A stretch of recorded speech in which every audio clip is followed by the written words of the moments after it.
Buena tarde, noche para todas las personas que nos acompañan en este taller, en este conversatorio, en este ejercicio académico de la Fundación Excelencia, Liderazgo y Transformación. Hoy es lunes 8 de septiembre de 2025 y traemos aquí un plato fuerte, un ejercicio académico muy interesante para el día de hoy que nos deja muchas enseñanzas acerca de las altísimas responsabilidades que tiene un jefe de Estado, de las decisiones que debe tomar en un momento trascendental, de cómo es que se debe trabajar la inteligencia estratégica, pero también de los riesgos que hay. Y lo que vamos a analizar hoy parece sacado de una película, pero fueron hechos reales. Así es de que si nos han sorprendido las incursiones de Israel a objetivos estratégicos de sus adversarios, pues hoy vamos a ver otra que definitivamente parece sacada de una película de ficción que falló por, por una rayita, por un centímetro, pero que de todas maneras los comandos lograron salir con y demostrar una vez más de qué están hechos y cómo actúan ellos en situaciones de combate y de conflictos en en el desarrollo de tareas de altísimo nivel estratégico que les entrega el gobierno de Estados Unidos. Son misiones de vida o muerte, son misiones en las cuales deben actuar con el máximo sigilo, con la máxima seguridad, con la máxima precaución y desde luego guardar el secreto. Comencemos por decir qué son los Navy SEAL. Los Navy SEALs son una fuerza élite de soldados de la más alta calidad que deben pasar unas pruebas de entrenamiento increíbles y que las misiones que reciben siempre son del nivel supremo, al ritmo que en cada salida que ellos hacen, no solamente que se juegan la vida de ellos, sino que pueden traer como consecuencia un conflicto internacional de escala impredecible. Por eso lo que vamos a analizar hoy para, repito, evaluar los niveles de responsabilidad que tiene un alto dirigente frente a hechos tan trascendentales son elementos que nos permiten mucha más reflexión y entender hasta dónde son los alcances de la política y sus decisiones. Bueno, dicho eso, entremos a ver los detalles. Resulta que en el año 2019 se efectuó o se efectuaron dos reuniones entre el señor Donald Trump y Kim Jong-un, precedidas por muchas tensiones. Recordemos los que Trump lo llamó despectivamente el hombre cohete, porque el señor Kim Jong-un estaba empecinado en hacer una cantidad de pruebas nucleares y todos los días amenazaba que iba a lanzar un misil nuclear que tenía la capacidad de destruir todo el estado de California. Al otro día decía que podía llegar hasta Nueva York, al oriente. Después decía que se cuidaran los de Houston y las estaciones aeroespaciales porque los tenía todos detectados. Y Trump le contestaba lo mismo, que caería a fuego en un infierno que jamás se había visto en el planeta.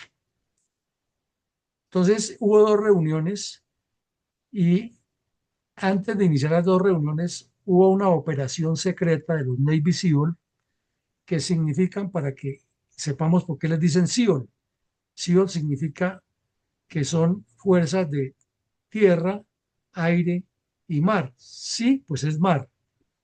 La A es de air, de aire, y la L es de tierra, land.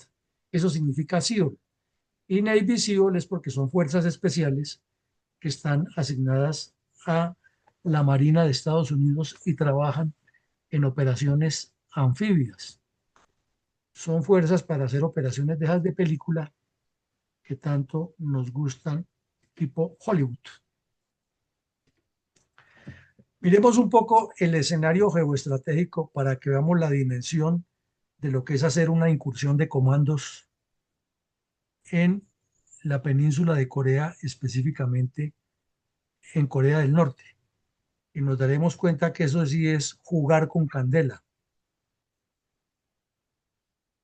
En este mapa del Pacífico, donde está el Mar Amarillo y se une con el Mar del Sur de la China o el Mar Meridional de la China,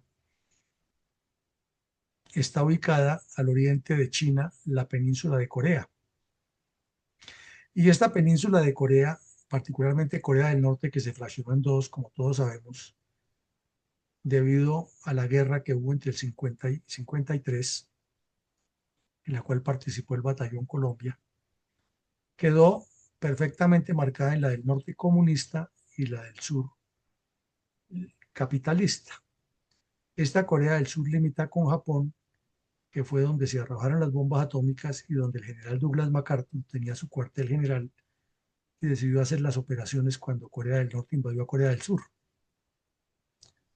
Todo esto para irnos formando una idea del ambiente que viene. Y al occidente está China y al norte está Rusia. Todos sabemos por historia que el dramático final de la carrera del general Douglas MacArthur fue cuando le propuso al Congreso de Estados Unidos que autorizaran un bombardeo atómico sobre China, ya que era China la que estaba apoyando a Corea del Norte y que eran más muertos los soldados, eran más los muertos de los soldados chinos que norcoreanos. Por esa razón, él proponía bombardear a China y pues eso hubiera desatado otra guerra mundial porque ya Rusia tenía armas atómicas y China ya las estaba adquiriendo, aunque no era reconocida todavía como Estado, ya que para la época solamente se reconocía a Taiwán como República China. A la China continental, a la de Mao Zedong, no se le daba reconocimiento aún. Y ese reconocimiento lo vinieron a obtener hasta el año 72, cuando Richard Nixon viajó a Pekín y rompieron el hielo que había y de paso lograron la separación que tanto necesitaba Estados Unidos entre Rusia y China. Antes habían sido aliados por conveniencia como lo son ahora. Bueno, eso es un poco de historia, pero después de todo ese desenvolvimiento que hay, China crece hasta convertirse prácticamente en la segunda potencia del mundo. No hay más, China y Estados Unidos. Los demás son aspirantes a potencias. Y Japón sigue en primera instancia cumpliendo la imposición que le habían dejado con la Carta del 45, su constitución de no tener ejército, pero luego Estados Unidos reversa esa decisión y Japón ha venido formando un ejército que ya cada vez es más fuerte. Inclusive vimos aquí en un conversatorio la preocupación que hay porque le aumentaron a un porcentaje alto del PIB japonés, que es alto de por sí, a construir una fuerza militar, ya que ellos siempre tienen el temor que China y Corea del Norte vienen a destruirlos. Entonces ya el ambiente está caldeado ahí y Japón viene creciendo desde hace rato. Corea del Sur tiene la presencia de 28.000 a 30.000 soldados permanentemente estadounidenses para garantizar que esta línea desmilitarizada que hay entre las dos Coreas no vaya a ser violada por Corea del Norte y para evitar que Corea del Sur sea blanco de un ataque, ya que atacar a Corea del Sur con tropas estadounidenses aquí pues sería atacar a Estados Unidos. De tiempo atrás se sabe que Rusia y China le han prestado mucho apoyo nuclear a Corea del Norte en tecnología nuclear y que Corea del Norte no mueve un dedo sin el visto bueno de Pekín. Así es de que hace unos meses, cuando salieron unos soldados de aquí de Corea del Norte a combatir en Ucrania a favor de Rusia, tenían perfectamente la bendición del señor Xi Jinping. Geopolíticamente también ya lo estudiamos en otro conversatorio. Toda la parte oriental de China es la más industrializada y donde está el centro de poder o el centro de gravedad, el hinterland de China.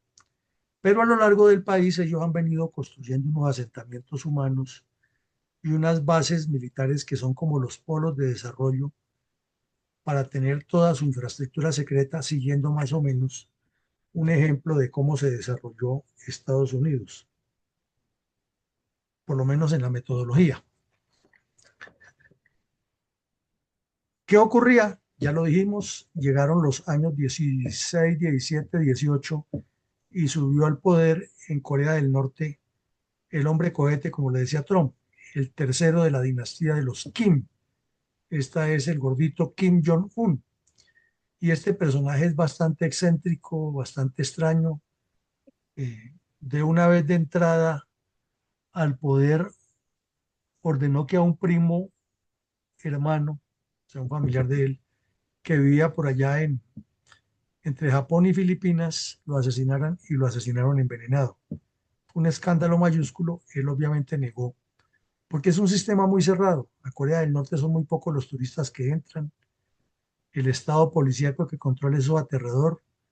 Allá varias veces han apresado a estadounidenses por estar tomando fotos, eh, inclusive cuando no había el sistema electrónico, sin fotos, que no era sino quitarle el rollo y verificar las fotos y hacer un análisis y entrevistarlo. No, allá han durado años encarcelados personas occidentales por tomar fotos y tienen unos sistemas de secuestros, de extorsiones, famosísimo el secuestro de un director japonés que era hábil para las películas, para hacer cine, y lo secuestraron y lo llevaron allá a que le hiciera una película al dictador, que le hiciera toda una película de propaganda, y la propaganda es permanente en este estado.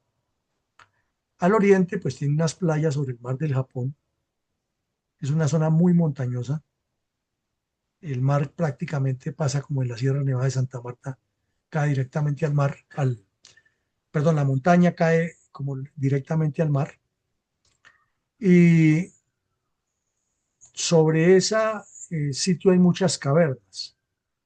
Entonces vamos a ver la importancia de esas cavernas ahora.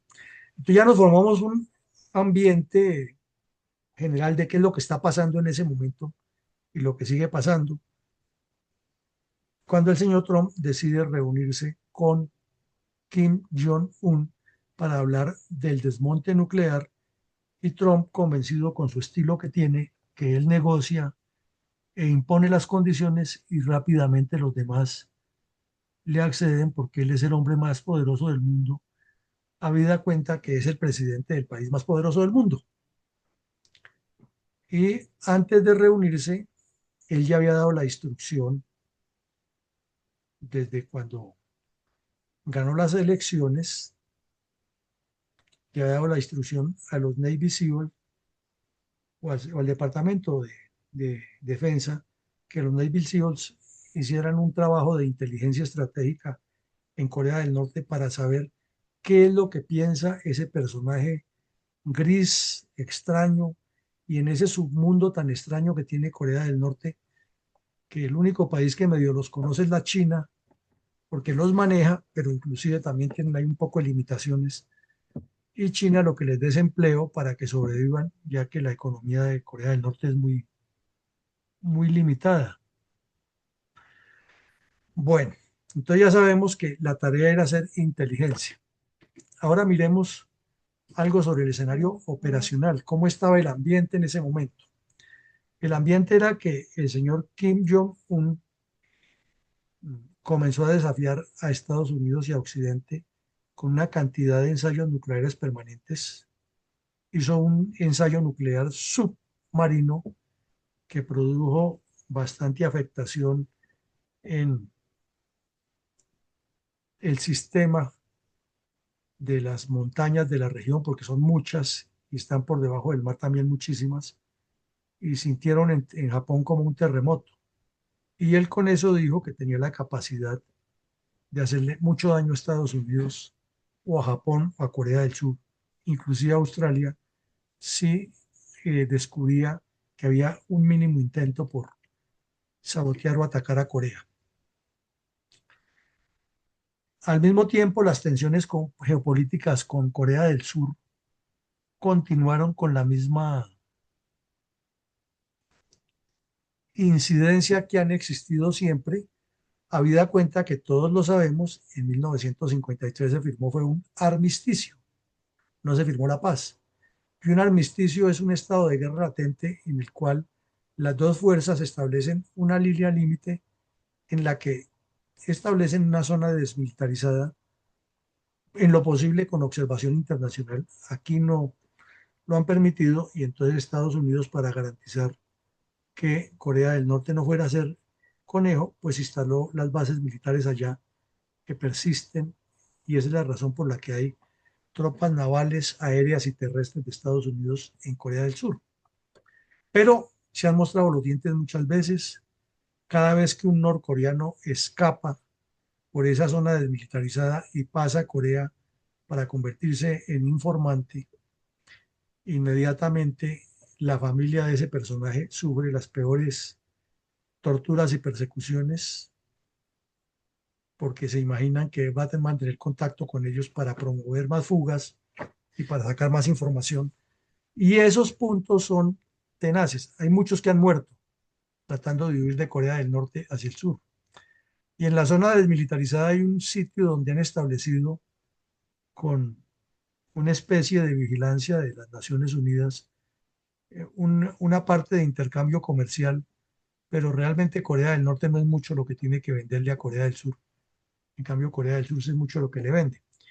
Cuando comenzaron a surgir ese tema de los chips y de las ubicaciones por satélite, se agriaron más las circunstancias porque los norcoreanos comenzaron a sospechar, así no sea cierto, pero ellos viven en ese escenario de sospecha, que la infiltración de Occidente era terrible, y ya sabemos cómo arreglan todos los comunistas cuando dudan de alguien.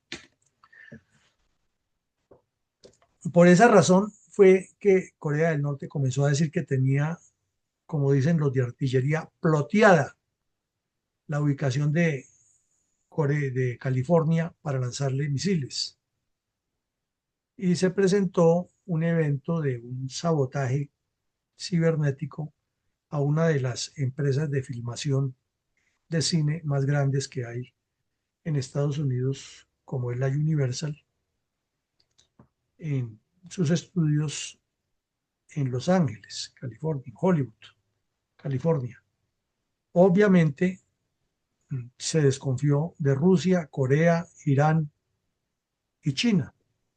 Y toda la investigación determinó que el ataque cibernético había sido lanzado por norcoreanos en ese escenario de tensiones. El señor Xi Jinping, que es muy hábil, muy escurridizo, y el cinismo parece que es la palabra más repetida en su diccionario de comportamiento, actuó con doble moral y se ofreció de voluntario para mediar en las conversaciones entre Estados Unidos y, y Corea del Norte. Más o menos como cuando Belisario Betancourt puso a Alberto Rojas Puyo a que fuera mediador entre las FARC y los comisionados de paz. Es más o menos lo mismo. O sea, era una negociación de yo con yo. Eh, Entre tanto, Rusia siguió dándole el apoyo secreto, especialmente actualizándola con eh, tecnología nuclear, a cambio pues de la lealtad y del odio contra Estados Unidos y amedrente también a Estados Unidos. En ese momento el señor Trump, que no ha ocultado primero la insatisfacción que él siente, que ya fue presidente de Estados Unidos y según él, mejor que Obama, mucho mejor presidente, y mejor presidente que Biden, que era el vicepresidente de Obama, y ahora mejor presidente, naturalmente, que Biden.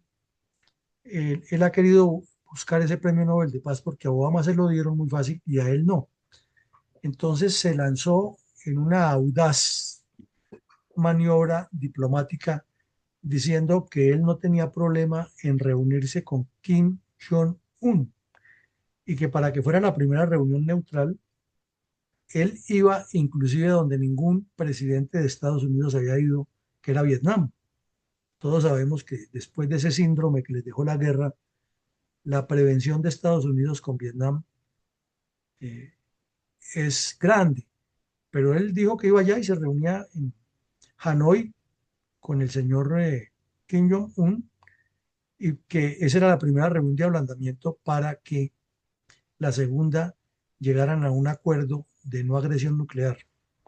Se imaginaba que seguramente ese año iba a ser el Premio Nobel de Paz con semejante audacia y realmente pues sí es muy audaz que el presidente de Estados Unidos se atreva a reunirse con alguien que todos los gobernantes anteriores, tanto demócratas como republicanos, han considerado como un estado paria, como dicen en inglés, un rogue state. Fue y se reunió con él y la primera reunión en Hanoi fue en febrero de 2019 y la segunda fue en la propia zona desmilitarizada cuando la vuelta, las imágenes de Trump colocando el pie derecho al lado de Corea del Norte y el pie izquierdo al lado de Corea del Sur, y luego entrando a la zona desmilitarizada, acompañado por Kim Jong-un y por una cantidad de funcionarios surcoreanos y norcoreanos.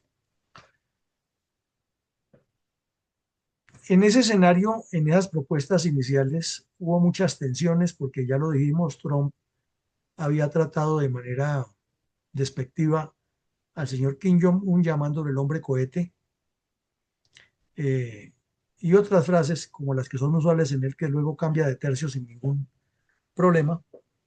Y el coreano también le ha contestado en forma agresiva. Entonces era como que si avanzaban dos pasos y se retrocedían tres, pero al fin las delegaciones diplomáticas, siempre entre comillas con la mediación de China, que está enfocada en sacar la brasa con mano ajena, fueron avanzando hasta que se concretaron. Y aquí los vemos a los dos. Milagrosamente Trump no tiene sus corbatas rojas, que son las que les gusta, porque según él, por lenguaje corporal y todo eso que enseñan los especialistas, las corbatas rojas impactan. Pero lo que sí no deja atrás es la cantidad de vestidos de color azul, a veces más claros, a veces más oscuros, pero es su vestimenta usual y cada vez que se reúne con los jefes de Estado acude a ese tipo de vestimenta. Allí viajó muy posudo, Trump es muy posudo, por algo fue el gerente o el presidente de Miss Universo y manejaba todo el escenario de televisión y todo lo que se relaciona con eso. Y él maneja cada acción que hace pensando en estos asuntos. Ahora miremos un poco de cómo se evalúa desde el orden estratégico y táctico militar. Comencemos por resolver el famoso hexágono de Quintiliano. ¿Quién? ¿Quién era el que iba a cumplir la misión? Para el efecto, escogieron al equipo 6 de los Navy SEALs, el Six Team de los Navy SEALs, que fue el mismo que dio de baja a Osama Bin Laden. Habían pasado apenas 8 años, todavía quedaban algunos comandos de esos, pero son unidades que adquieren ese nombre y se vuelven famosísimas y ya pertenecer a eso es como una minoría selecta, como dicen ellos mismos, los que tocan el cielo únicamente. Y los apoyaba el equipo número 1, que es el de vehículos especiales. Ya veremos más adelante cuáles son los vehículos especiales. Entonces ya sabemos quién hacía esa misión. Vamos a ver ahora qué era lo que iban a hacer. ¿El qué? Instalar un dispositivo electrónico de comunicaciones para interceptar las comunicaciones del señor Kim Jong-un con China y con su staff para entender con qué propuestas iba a llegar él a la reunión. ¿Cómo? ¿Cómo se iba a hacer? Pues por medio de una infiltración táctica sorpresiva anfibia nocturna con desembarco sobre una playa de Norcorea. Esto suena a película, porque hay que entender la cantidad de medidas de seguridad que tienen en ese país con ese régimen tan cerrado y tan obtuso para evitar ser blanco de cualquier acción adversaria, especialmente de Estados Unidos, que es el Satán, el enemigo. ¿Cuándo? Aquí viene otra cosa sorpresiva. En el invierno de 2019 se necesita hacer de mucho temple y tener un entrenamiento super 1A para meterse a un mar en invierno, porque en febrero de 2019 todavía era pleno invierno y estaban las aguas muy gélidas. Allá en ese sector no se congelan, pero sí son muy frías, porque es septentrional.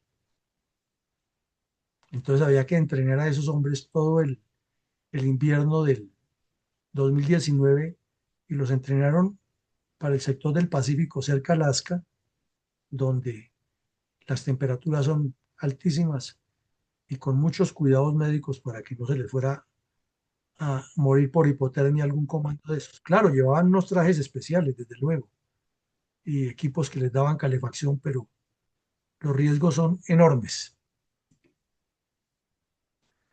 Ahora viene el dónde. ¿Dónde era que se iba a hacer eso? En las playas de Corea, y ahora hablábamos de que las montañas son cercanas a la playa y hay unas cuevas.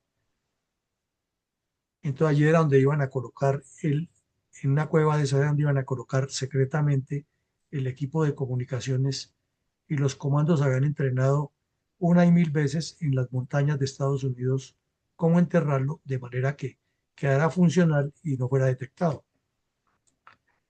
¿Y el para qué? ¿Para qué hacían eso? Y ahí completamos el hexágono del señor Quintiliano. Pues con el fin de conocer los planes nucleares de Kim Jong-un. Entonces aquí ya nos queda una gran enseñanza. Todo lo que se vaya a hacer en política, en estrategia, en guerra, debe responder mínimamente a estas preguntas. Ya eso en táctica militar lo llaman el concepto de la maniobra, el concepto de la operación. Y ya las coordinaciones y otras cosas, entonces vienen otros riesgos u otras dificultades u otras eh, instrucciones de coordinación. Se haría sin drones. Todas las operaciones que hacen los Navy SEALs o las fuerzas especiales, los boinas verdes, etcétera, siempre son apoyadas con drones que los van orientando en el aire, desde el aire, y ellos cargan los equipos que están conectados a esos drones y los van conduciendo. Solamente con satélites, pero hay que moverlos de manera muy hábil porque China tiene también su espionaje contra satélites y detecta inmediatamente cuando los satélites están concentrados sobre su territorio. Hoy ya ha avanzado muchísimo eso porque hay demasiados satélites eh, privados y no de uso militar y entonces ahí uno con otro se puede camuflar y hasta los subcontratan para hacerse inteligencia de lado y lado. Y lo otro era unos aviones de inteligencia a máxima altura dotados con unos equipos para desviar las señales y darle equivocaciones erróneas a la inteligencia china y a la inteligencia norcoreana. Como vemos, estamos hablando de cosas que parecen de película, ¿no? De ciencia ficción. Las comunicaciones limitadas casi a cero. ¿Por qué? Porque cualquier ruido, cualquier bip de un radio puede ser detectada por la inteligencia china, por la inteligencia norcoreana. Entonces era mucha coordinación entre ellos, unos equipos con unas medidas de seguridad demasiado extremas, supercodificados para comunicarse entre ellos exclusivamente lo esencial y nada de ponerse a hablar por esos radios. Antes de hacer la operación, los satélites y los aviones de inteligencia electrónica hicieron unos reconocimientos impresionantes sobre la zona y durante mucho tiempo estudiaron la conducta y el comportamiento de todos los pescadores. Sabían qué días salían a pescar de noche, cuándo no, cómo eran sus costumbres en la época de invierno, de verano, de otoño, y una gran cantidad de documentación gráfica procesada en unos laboratorios y metidos con equipos de inteligencia electrónica para ir procesando inteligencia artificial, para ir buscando patrones de conducta y sitios con análisis de todas las arrugas del terreno hasta determinar las coordenadas exactas donde iban a colocar eso. Pero ahí había un problema y es que la Fuerza Aérea de la China podía salir a atacar o la otra, entonces siempre hay que mantener esa amenaza de que con la Fuerza Aérea podemos hacer daños. Aquí miramos esta foto que dicen que mide la misma longitud de dos campos de fútbol. Allá los gringos todo lo comparan con dos campos de fútbol, con un campo de fútbol. O sea que más o menos este submarino mide cerca de 200 yardas, o sea, 180 metros de largo, larguísimo. Y tiene de todo por dentro. Es de propulsión nuclear y al interior lleva unos mini submarinos que son con los que hacen las aproximaciones los comandos terrestres o los comandos anfibios hacia las playas o las cabezas de playa. Entonces, en un submarino de estos fue que se hizo la incursión desde costas estadounidenses hasta aproximarse a las costas. Y estos son los famosos submarinos o vehículos que manejan otros comandos de los SEAL, que son lo que llaman el equipo de vehículos. Entonces, en ese equipo, en ese submarino táctico, cabe un equipo SEAL, que son 4 hombres más la tripulación del submarino táctico, porque es muy pequeñito, pero va muy bien dotado y tiene una tecnología bastante avanzada, como vemos, cómo pueden los buzos salir de ahí por las escotillas y todo el procedimiento para que no se inunde la nave. Eso es de película. Bueno, ahora miremos cuáles eran los riesgos calculados que ellos analizaron. Es que cuando se va a hacer una operación de este nivel, y así debería ser en la política, toca analizar todos los riesgos de manera estratégica. El primer riesgo era que las fuerzas navales o de seguridad coreanas o chinas capturaran a los comandos. Se imaginan ustedes, o los mataran. Se imaginan ustedes el trámite diplomático tan tenaz y el escándalo mundial para hacer la entrega de esos comandos terrestres, porque, comandos navales, perdón, porque pues ya no era un espía, sino es un militar armado ingresando un equipo de altísima capacidad técnica de inteligencia para eh, hacer un trabajo en territorio norcoreano. Ese es un desafío abierto a la seguridad nacional de Norcorea y a China. Segundo, eso podría haber generado un conflicto nuclear porque China tiene armas nucleares, Norcorea tiene armas nucleares y Rusia tiene armas nucleares y los tres odian a muerte a Estados Unidos.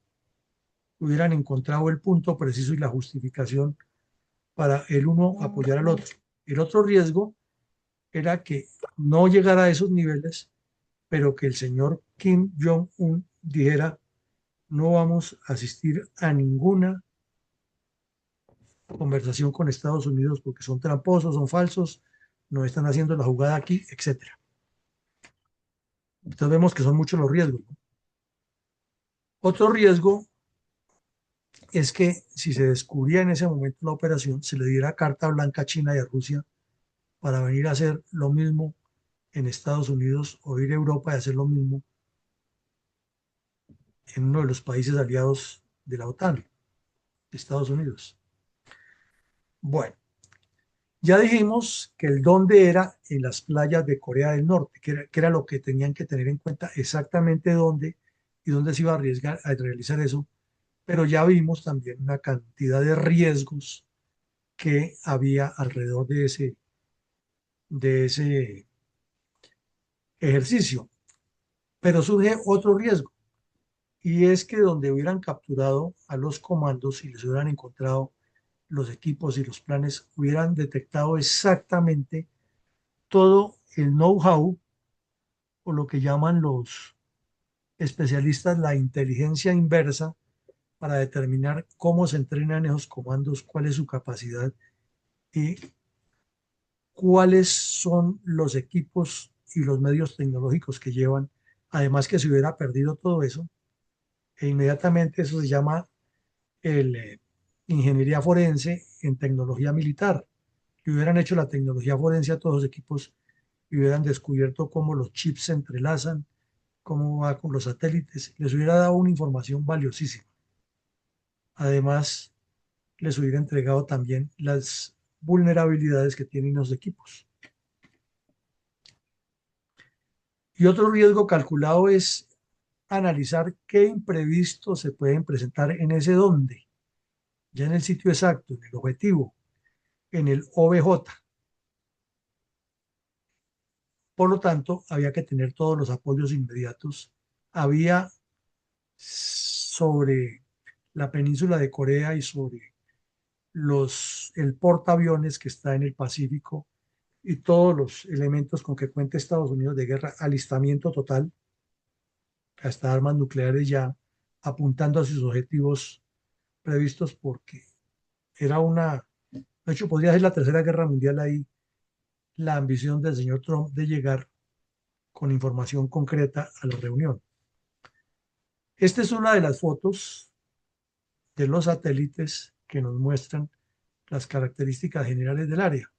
No es exactamente el área donde se iba a hacer el desembarco, pero se nota que permanentemente hay patrulleras armadas de de las fuerzas navales norcoreanas patrullando el sector, revisando, y que estas más pequeñitas que están aquí son embarcaciones de pescadores y de moradores de la región, que las utilizan para desplazarse y están completamente controladas por la fuerza naval norcoreana.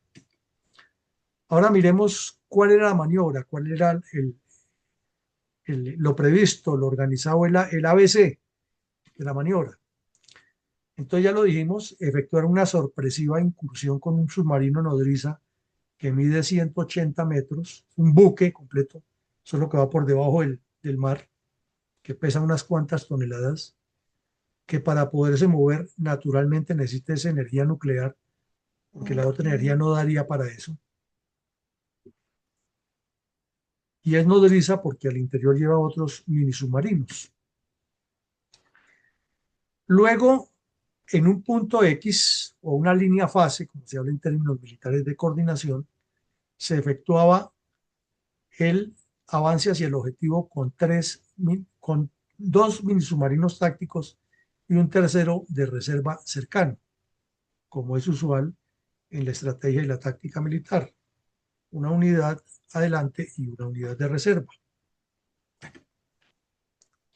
Luego, los mini submarinos llegarían a un sitio, ambos deberían quedar dando la vuelta de una vez porque estaban prendidos, había que apagarlos y devolverse con la punta, con la proa, hacia la dirección donde estaba esperándolos la nave nodriza. Todo para que en el momento del escape, entre más estuviera, o sea, la coordinación al detalle, todo listo para evitar dar vueltas. Pero ustedes saben que una cosa es lo que se coordina y a veces pasan errores. El cuarto paso era avanzar nadando desde los submarinos tácticos aproximadamente a 90 metros de la playa, caminar por la playa aproximadamente medio kilómetro hasta el sitio exacto, cavar el terreno, colocar el dispositivo, camuflarlo y devolverse.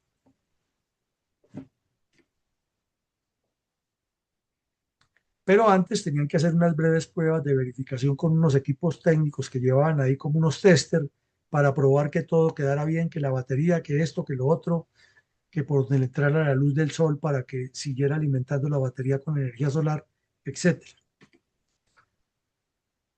El regreso a los minisubmarinos debía ser muy rápido, teniendo en cuenta que estos comandos deberían volverse a colocar todo ese traje que llevaban, porque eso pesa mucho, y para avanzar 500 metros les hubiera amanecido ahí. Eso tenía que ser muy rápido. Entonces, deberían colocarse nuevamente la vestimenta y hacer el regreso hacia los minisubmarinos y de los minisubmarinos proceder al retorno hacia la nave nodriza. Fases completas, un ABC completico, repasado de memoria una y mil veces. Pero se presentó lo que en estrategia y táctica militar se llama una situación de conducta o una conducción imprevista. Las tres primeras etapas salieron acorde con los planes y eso ya era un gran éxito, porque habían logrado avanzar con el submarino nodriza, habían salido los submarinos, mini submarinos de la nave, y la tercera etapa también se ha cumplido porque los comandos ya habían avanzado hacia la playa, llevaban el equipo y todo lo que tenían que hacer.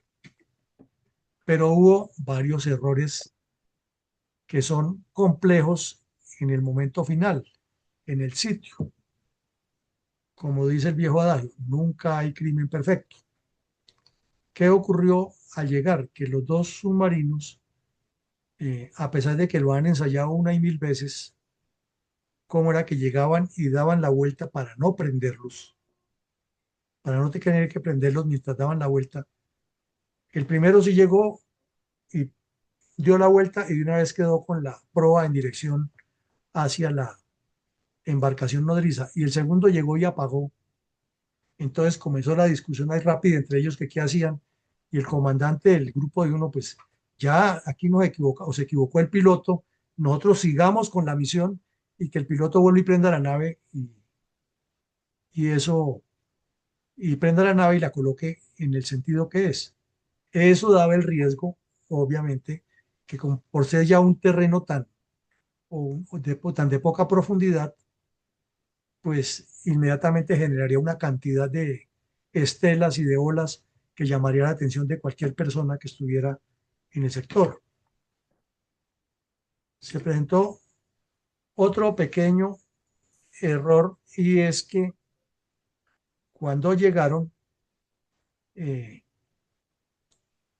definitivamente analizaron que para ir hasta el sitio tenían que quitarse toda la ropa y se fueron con sus uniformes militares y su armamento, pero los equipos quedaron en la playa.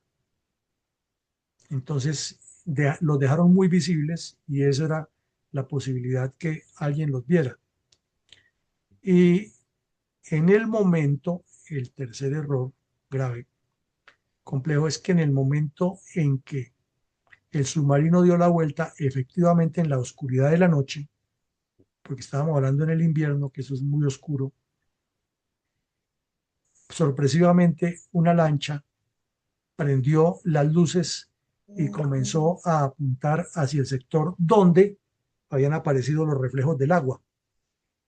Y el temor de los comandos era que detectara sobre la playa los montones de ropa que había de ellos allá, 8. Eso es imposible de que quede ocultado, máximo que ellos por el afán tenían que cambiarse rápido, ir a colocar el equipo, instalarlo, hacer las pruebas que tenían y regresar. Pues no tenían tampoco mucho tiempo para esconder los equipos y no dejar sobre todo huellas. Bueno, entonces la lancha comenzó a apuntar y en un momento determinado los comandos tienen la duda. ¿Qué hacemos? Vamos y colocamos el explosivo, seguimos porque no estamos seguros si son tropas o son pescadores. En ese momento tienen la sensación de que desde la lancha salta una persona al agua o varias personas tienen esa duda y creen que son buzos. Entonces inmediatamente el comandante de la operación, el oficial que iba al mando de la operación, dice, aquí no hay otra que darlos de baja y los eliminan a todos. Pero el tiempo ya prima y no alcanzan a colocar el equipo. Entonces recogen el equipo, se visten a la velocidad del rayo y embarcan y regresan y la operación se abortó. Afortunadamente para ellos, en apariencia, los coreanos o los norcoreanos no descubrieron en ese momento quién había matado a esa gente, porque los comandos, como hubieron los comandos muy bien entrenados, los arrojaron al fondo del agua con un peso para que los peces los consumieran. Hasta el momento, al día de hoy, Corea del Norte no ha dicho nada, pero los medios de comunicación especializados acaban de publicar eso y seguramente en breve comenzará un escándalo alrededor de este tema. Eso no se va a quedar así. Como los SEAL reaccionaron con fuego y mataron a los norcoreanos, pues la operación quedó completamente abortada, ya hubo ruidos y por la zona se sabe que había patrullas y que podían llegar en cualquier momento. Entonces el instante, el drama que debieron haber vivido esos jóvenes allá es de película. Ellos están acostumbrados porque han hecho muchísimas incursiones que casi nunca se detectan en el mundo, pero es que aquí estamos hablando con potencias nucleares y con gente dispuesta a lo que sea. Entonces debe ser muy, muy fuerte debe ser muy traumático ese regreso abrupto que tuvieron al submarino nodriza y luego el submarino acelerar con la máxima potencia que tiene para salirse de esas aguas y evitar ser detectado por los equipos de inteligencia chinos y norcoreanos. Aquí nos queda una gran enseñanza, es que las decisiones que tiene que tomar un dirigente, un comandante, en los momentos cruciales siempre son de vida o muerte. Y el capitán que iba al mando de esos comandos tomó la decisión que era eliminar a los norcoreanos, porque así fueran pescadores ya eran enemigos, ya los habían visto, ya eran agentes de inteligencia, o sea, no podían dejar la prueba. Y lo segundo, huir sin dejar ningún elemento que identificara que habían estado las tropas de Estados Unidos. O sea, esa exfiltración, como se llama en términos de estrategia, fue bien hecha. Lo único que falló fue la ubicación del equipo. Entonces aquí tenemos en el tablero los 9 principios de la guerra con los que hemos trabajado nosotros. Ya sabemos que hay otros que le han agregado a última hora, pero nosotros trabajamos siempre con estos 9. Entonces miremos, objetivo era claro, maniobra estaba bien concebida con el concepto de la operación, las etapas y las tareas que tendrá cada quien. La unidad de mando en el sitio la llevaba un capitán, ya en el buque nodriza pues la llevaría un almirante, ¿no? Y en el aire estaría otro general de la Fuerza Aérea también dirigiendo y una operación conjunta ya dirigida por un comando central desde Estados Unidos. La ofensiva total fue una incursión táctica, sorpresiva, terrestre, anfibia para un objetivo total. Y en este principio de masa y economía de fuerzas que siempre se comparan o se repelen, depende cómo se analice, pues decimos que la economía de fuerzas fue perfecta porque entraron, preservaron la integridad de la fuerza, lastimosamente les falló el objetivo que lo tenían muy bien determinado por unos errores pequeños de última hora o por circunstancias. Eh, de igual manera, la seguridad la cumplieron casi que al 90% porque hubo unos pequeños errores que son humanos y que, como dice el dicho, hasta los médicos se mueren porque a pesar de haberlo ensayado una y mil veces, no se entiende cómo el piloto o el pilotín del submarino apagó antes de dar la vuelta, que era lo que le correspondía, y además porque el primer submarino también había cometido otro error que era avanzar un poco más de las coordenadas exactas que tenía para desembarcar con el propósito de dar la vuelta. Y eso parece que fue lo que enredó al segundo, que sí llegó hasta sus coordenadas y como que se entró en la hora boba y se equivocó y se quedó quieto ahí. pero o seguramente pensó que el otro había visto algo y como la comunicación estaba tan restringida y hay muchas suposiciones. La sencillez porque fue una maniobra muy bien concebida en el territorio, donde la hubieran coronado sería total. No sabemos si después la hicieron, ¿no? Eso sí nos lo contará la historia. Y la sorpresa total, o sea, los principios de la guerra, todos. Pero como ahora viene el punto de la reflexión y el análisis, entonces mi coronel Alarcón, con base en la operación, todas las enseñanzas que deja del líder que toma la decisión en el momento, del concebir un escenario superior para ganar ventajas con una pequeña acción táctica de trascendencia estratégica y muchas cosas más. Entonces, de esta lista de principios de guerra, ¿cuáles escoge usted para decirle al partido político transformador en los cuales se debe trabajar para resolver los problemas que son escollos y no permiten que Colombia salga de este atascadero que tenemos, porque siempre terminamos enfrascados es en la polarización, eh, los amigos de unos, los amigos de otros. Resulta que eso requiere salidas inteligentes. Entonces, de eso, principios, ¿cuáles cree usted? Dos que se podrían aplicar para desatascar toda esta fenomenología de enredo político que tenemos en Colombia. Adelante, mi coronel. Bueno, cómo no, mi coronel, muchas gracias. Saludo especial para todos los que no he podido saludar en el día de hoy, en especial a mi general Herrera. Entonces, con base en estos principios de la guerra, vamos a escoger esta noche dos explicaditos. ¿Por qué los escoge? Para brindarlos a Colombia para ver si con su aplicación salimos, como lo menciona mi coronel, del escollo en que nos encontramos con algo inteligente y desatascamos lo que estamos viviendo actualmente en el país.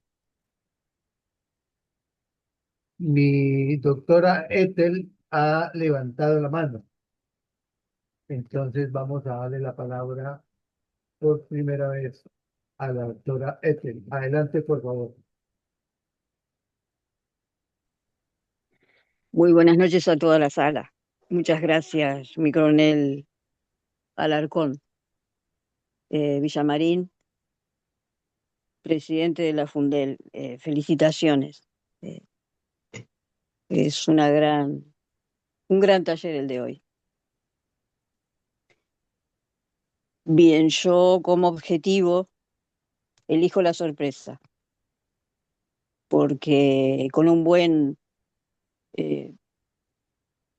una buena estrategia creo firmemente que hay posibilidades de que quien se presente sea alguien con un grupo de personas que van a ser la sensación en Colombia. Muchas gracias. Muchas gracias a usted, mi doctora Ethel. Eh, Le daremos ahora la palabra a mi coronel Fuentes. Adelante, por favor. Mi coronel, muy buenas noches, ¿cómo me escucha? Perfectamente bien. Adelante, por favor, mi coronel. Coronel, un saludo muy especial para usted, para mi coronel Villamarín, nuestro presidente de la fundación. Un saludo muy especial y muchas gracias por este taller, muy importante, de verdad. Un saludo muy especial para todos los miembros de la sala. Bueno, estos principios de la guerra para las próximas elecciones, para poder recomponer de nuevo el camino en nuestro país, pues creo que el objetivo que se persigue es precisamente pues, poder ganar las elecciones. Es el principal objetivo. Pero para eso se necesita aplicar la masa. Con la masa, pues podríamos lograr precisamente ese objetivo. Un principio muy importante, de todas maneras, en la política, ¿no? La masa juega un papel primordial, porque si en esa masa, o sea, los militantes, los votantes, pues sería fracasar como se ha fracasado y muchas veces en algunos escenarios políticos. Entonces, por eso tomo estos dos, que son importantes. Objetivo, ganar las elecciones a través de la masa. Muchas gracias, mi coronel. Muchas gracias a usted, mi coronel Fuentes. Cordial invitación a mi general Hipólito Herrera. Una buena noche. Por favor, adelante. Muy buenas noches, mi coronel Alarcón y mi coronel Villamarín. Muchas gracias por tan excelente exposición. Yo escogería también igualmente el objetivo desde dos puntos de vista, el antes y el después. El antes, como se ha dicho anteriormente, pues es precisamente lograr la mayor contundencia electoral desde el comienzo de la primera vuelta para precisamente lograr la transformación del país, de nuestra sociedad y lógicamente el futuro de la misma. Y el objetivo, una vez ya lograda la elección, pues definitivamente, ¿qué es lo que se quiere a, a futuro para el país y la sociedad?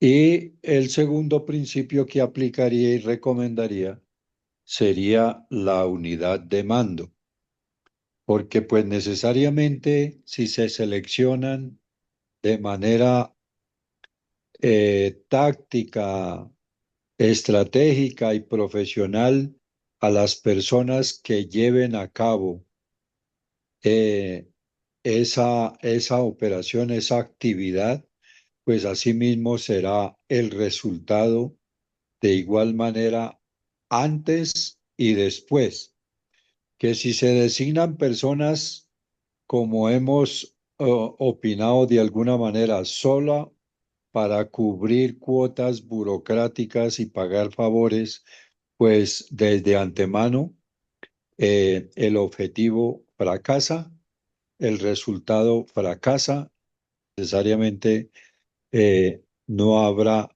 como quien dice, nada que hacer. Seguiremos cayendo a la profundidad. Muchas gracias. Muchas gracias a usted, mi general. Adelante, por favor, don Carlos Ramírez. Mi coronel, buenas noches. Muchas gracias, Buenas. mi coronel Villamarín, por su importante y sorpresiva y muy elocuente exposición, muy clara, muy estratégica, y pues no tenía conocimiento de esta operación. Algo más que aprendimos el día de hoy. De todas maneras, mi coronel, yo estoy de acuerdo con estos principios de la guerra, que esa es la razón de ser de nosotros como militares.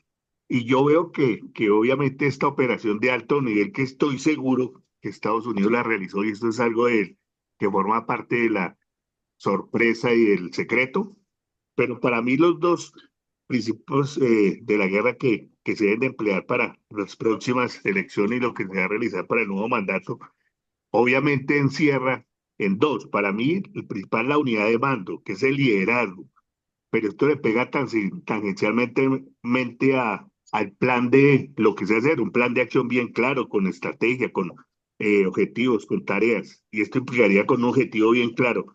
Y obviamente ahí está su y van claramente lo de la masa, porque si hay masa hay números, y esto es de números y de votos y de seguidores. Y le apuntaría al segundo, que abarca todo, y es prácticamente la bolsa para todo, que va a cubrir todos los demás principios de la guerra, porque esto es de estrategia, la famosa seguridad. Estamos hablando de tecnologías, de amplia inteligencia artificial, de todos los medios de seguridad estratégicos, satélites, drones, últimos tecnologías globales y actualizadas que nos van a blindar todo lo que se va a hacer para que podamos lograr y hacer ese cambio, pero un cambio democrático que sea fuerte y que blinde todo lo que se va a realizar, y que seguramente ya lo estamos trabajando desde el punto de vista democrático. Este sería lo único que nos podía realizar y volver a un Estado democrático y Estado de Derecho. Muchas gracias, mi coronel. Soy el coronel Carlos Ramírez, quedo a sus órdenes. Una feliz noche. Muchas gracias, mi coronel. Gracias a usted, mi coronel. Adelante, por favor, mi coronel César Saavedra. Gracias, mi coronel. Una feliz noche para todos. Eh, yo me identifico con dos principios, por supuesto que estando de acuerdo con lo que han dicho mis antecesores, pero cuando ya pase este primer remesón de lo que va a pasar de estos 85, los que sean, y eficiente quede los que llegan al partidor, para mí, una de las cosas que nos demostraron este ejercicio es la seguridad. O sea, la seguridad que tenían de que todos estos principios los iban a aplicar. Tenían claro cada uno de los pasos que iban a dar. Y por eso para mí es importante la seguridad y la confianza que debe tener la persona que va a dirigir nuestro país. Con seguridad, con los medios y recursos que tiene. Seguridad con su conocimiento. Y seguridad con el punto de llegada a donde lo quiere hacer. Y el otro principio que yo aplicaría es la sencillez.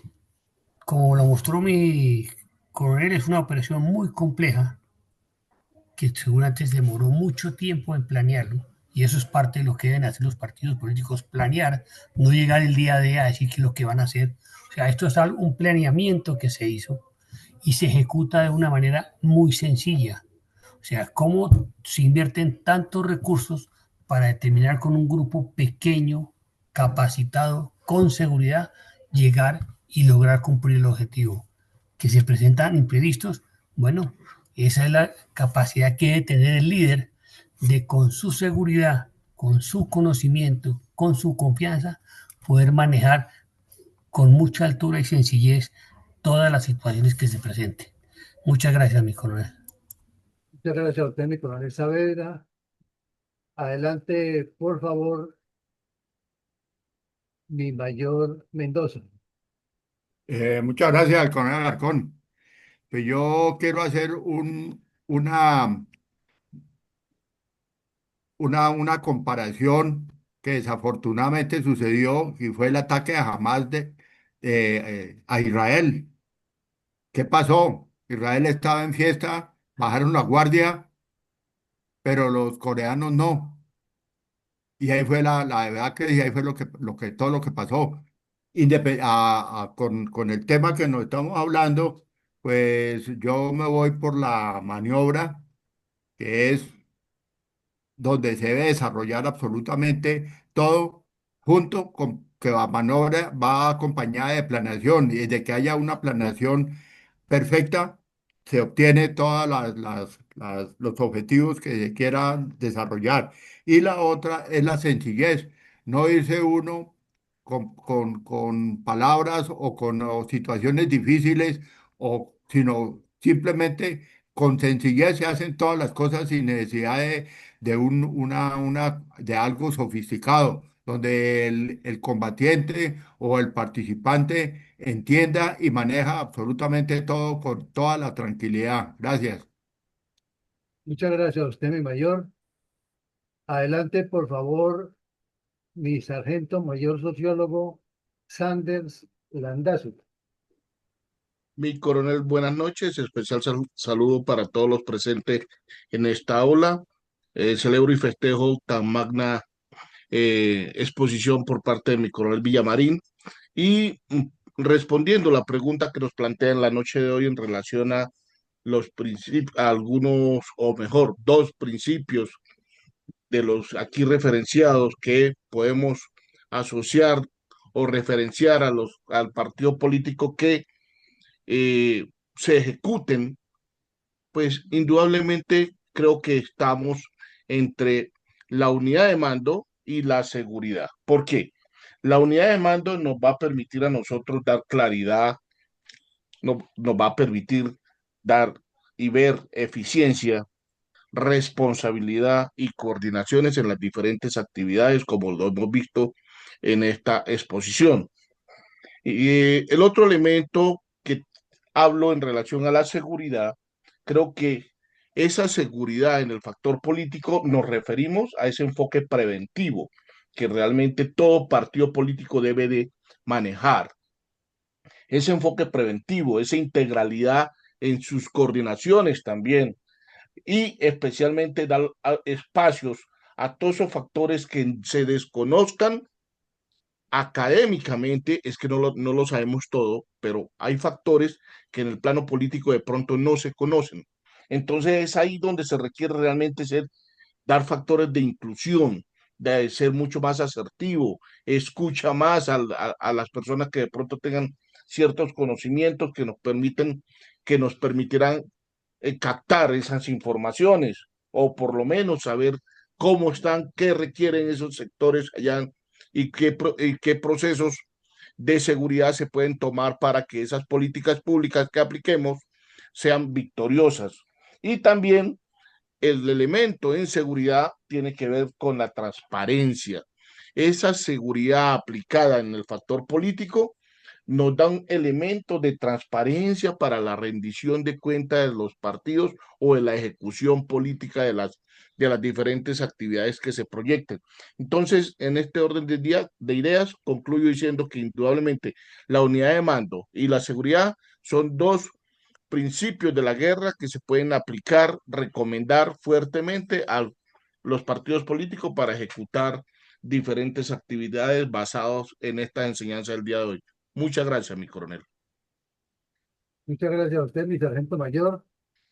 De Facebook tenemos la intervención de la doctora Sonia. Muchas gracias por su aporte, que me voy a permitir leer. Propondría al partido político que, teniendo en cuenta el objetivo definido en los planes de la colectividad, se dé desarrollo a los principios de masa y economía de fuerza. La combinación de estos dos principios permite al partido avanzar con una estrategia política poderosa para salir del atasco actual y recuperar su capacidad de liderazgo.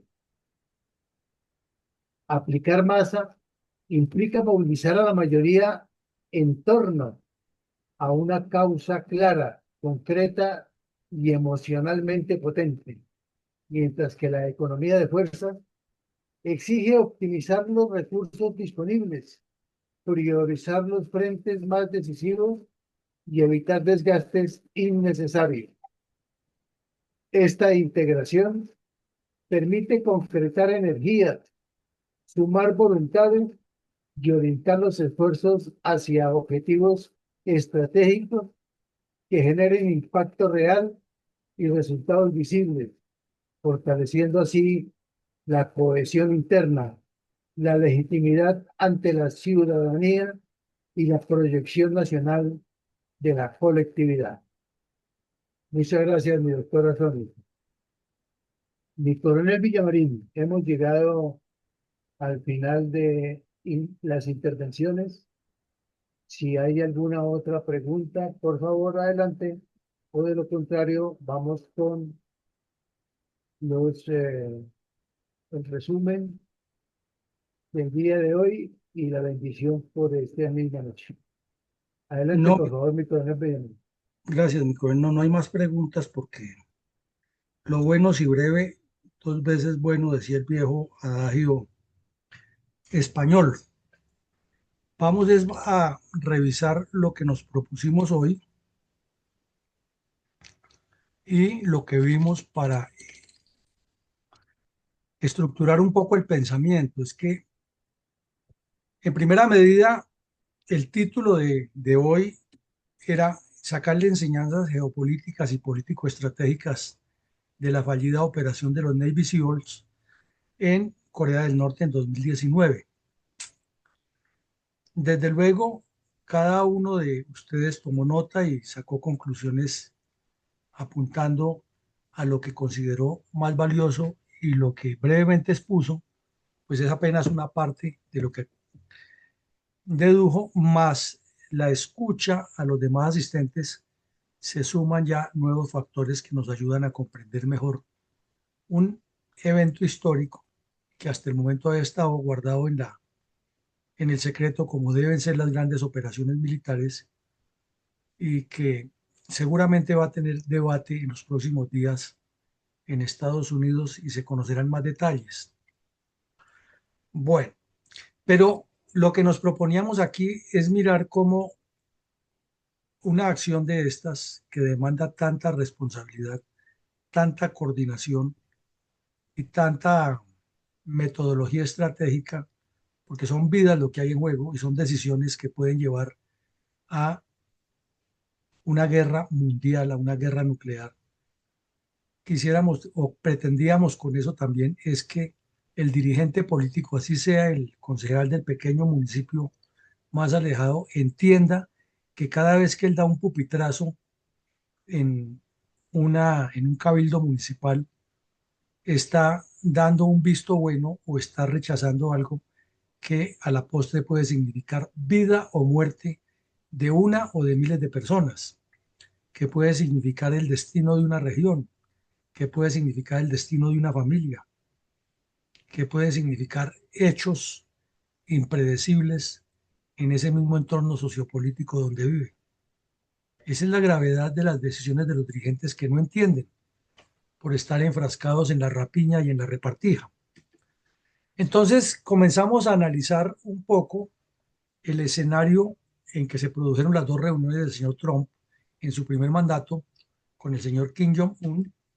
Hicimos una reflexión estratégica de cómo estaba tanto el mapa táctico y estratégico como los puntos operacionales graves, los antecedentes históricos y la proyección geopolítica y geoestratégica que tiene toda esta región, en la cual China pretende ser la cabeza y tiene un competidor no tan fuerte en este momento como Rusia, pero tiene un súbdito que es Corea del Norte, que es un peligro porque eso es como entregarle a un loco, a un orangután, una barbera Gillette y meterlo en un ascensor con seres humanos. Es un peligro ese sujeto que está allá. Bueno, luego vimos el escenario operacional, cómo estaba en ese momento. Hicimos unas reflexiones para entender el contexto en que se desarrolla la operación. Hicimos un análisis breve de la parte de la expresión corporal tanto del señor Trump como del señor Kim Jong-un, el sitio icónico donde se hace en Vietnam, donde no se supondría que un presidente de Estados Unidos pondría nunca el pie debido a la cantidad de soldados que murieron allá, 500.000 de americanos, y eso se necesita tener mucha decisión política o de pronto mucho cinismo para ir allá a sabiendas de la crítica interna que le puede generar en un país que todavía tiene ese síndrome, el del Vietnam, pero lo hizo. Bueno, luego hicimos el análisis de la operación desde el concepto estratégico con base en el hexágono de Quintiliano y miramos algunas de las instrucciones de coordinación que consideramos útiles traer aquí porque fueron muchísimas más y ustedes saben que eso es como si para un paseo hay que alistar tanta cosa y coordinar tanta cosa, ¿cómo será para una operación de estas? Explicamos brevemente cuáles son las condiciones tácticas, técnicas y operacionales de un submarino nuclear o de propulsión nuclear. Vimos también las capacidades de un mini submarino que es sacado de un submarino nodriza y cómo estos comandos se juegan la vida para hacer la operación. Luego vimos y analizamos los riesgos, que eso significaba que igual son en la política y todas las actividades, tienen un escenario donde se va a realizar o donde se va a realizar el trabajo y hay unos riesgos y hay unos cálculos que se hacen, pero finalmente hay que tomar la decisión porque se necesita un liderazgo. Vemos aquí el archivo de inteligencia anterior, las fotos de cómo era el sitio, todas tomadas con satélite. porque ¿quién va a poder acercarse allá o con aviones de inteligencia muy propulsados por energía especial?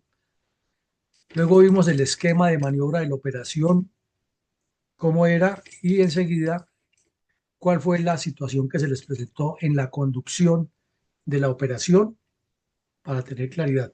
Pero en todo hemos ido articulando es que tiene un paso a paso, tiene un orden lógico, tiene una coordinación, tiene unas eh, direcciones en los niveles correspondientes, táctico, estratégico y operativo, que tiene una responsabilidad política, porque el presidente lo asumió, al punto que ya están hablando de llevarlo al Congreso a un juicio, porque esa operación la hizo sin consultar con el Congreso. Vamos a ver en qué termina todo ese escándalo, pero resaltamos aquí el momento en la decisión que toma el capitán que va al mando de los 7 comandos, porque el líder que tiene un momento decisivo y que entiende que su decisión va a influir en todo un proyecto grande, tiene que tomarla y no le puede vacilar el pulso, y no le vaciló el pulso al señor. Salvó la vida de los comandos, salvó al equipo, evitó un problema grandísimo a nivel internacional y solucionó muy rápido una situación de conducta que se presentó con el pilotín del submarino, que se equivocó o se enredó porque el otro se pasó del límite que tenían coordinado, pero en todo caso lo resolvió, actuó muy rápido, evitó que los ocupantes de la lancha norcoreana hubieran podido avisarle al adversario. Y en la política, como en la vida, muchas decisiones son así, ¿no? Como pasa usualmente en las ventas, que alguien llega a comprar algo y lo necesitaba o lo quería, y de pronto porque la persona que va con él o como que calcula, y después dura un montón de tiempo arrepentido por no haberlo comprado. Así está pasando aquí.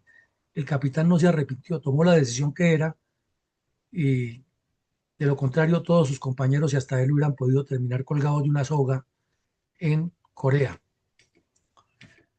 Luego vimos la lista de los principios de la guerra y fue cuando entramos a la parte más interesante del conversatorio, que antes había sido informativo y con una breve análisis, para escuchar los análisis de ustedes respecto a este evento que pues para todos fue novedoso, pero que nos demuestra que una estrategia, sea en el campo que sea, debe tener objetivos supremos, y que para actuar sobre esos objetivos supremos hay que hacer acciones y actividades que combinen uno u otro o todos los principios con la misma intensidad, pero que siempre será importante contar con la masa y saber utilizar la cantidad de masa que corresponde para que siempre haya economía de fuerza. Eso es fundamental.